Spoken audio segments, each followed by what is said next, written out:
What's good, YouTube?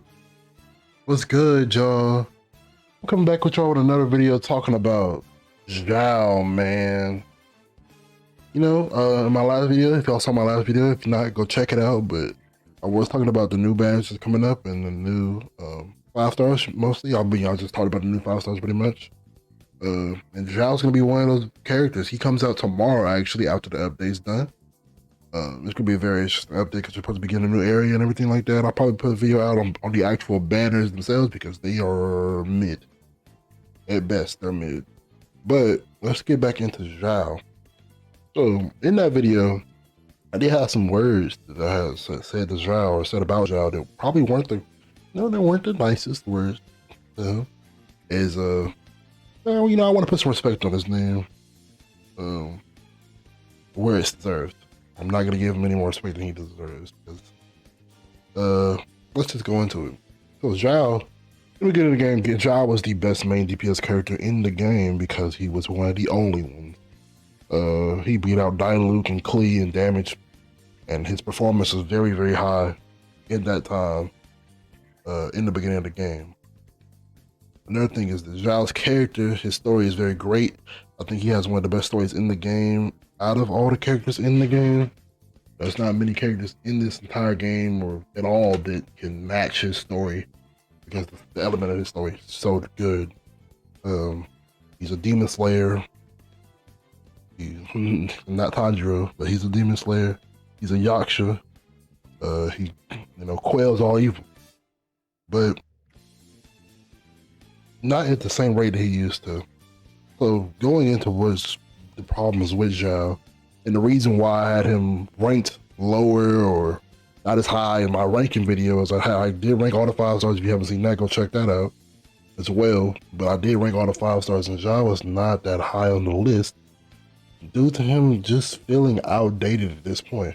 He requires a lot of field time, and so you're gonna have him on the field a lot of time, but he's not giving you the most out of all the other characters that require a lot of field time, and the characters that don't require a lot of field time are giving you way more than what he can give you in the amount of time that they're on the field than what he's on the field for.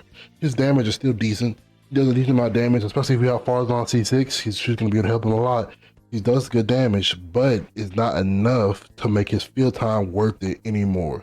You're locked into certain team comps with Xiao because he's an animal character, and because he lowers his health, so he's gonna need a shielder or a healer. So that right there does make it a little bit worse even there for him. So his comps are just limited. He's not able to perform at a high level. If you're going into 412, you're not gonna be able to beat it with Xiao unless you're really like investing everything into him. You're gonna have to invest way more into Xiao and his team than you would other characters such as like Ayato or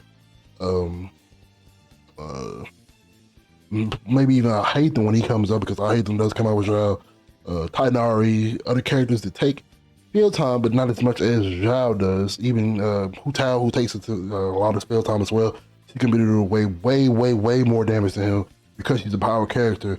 Because even her comps, or you can say her comps, Hu Tao's comps are limited, but they're the best comps in the game. While Xiao's limited comps are not the best comps in the game, and it's probably not even close to being the best. So the reason why Xiao has fallen out is because he's Animo, because he requires so much field time, because his playstyle is outdated, because he did come out so early into the game. Like, you have to admit, like, they can't make characters the same level as the original characters, or no one's gonna want to summon for the new characters, right?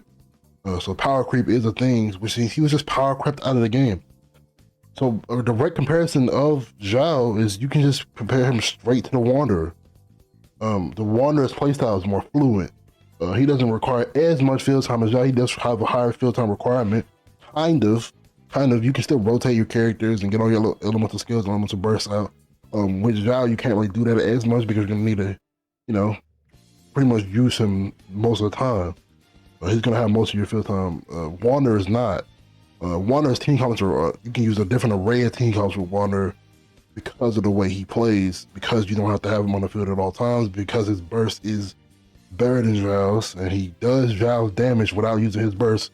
He does Xiao's damage with his elemental skill, and then he has a burst on top of that. So that makes him very, very, very strong.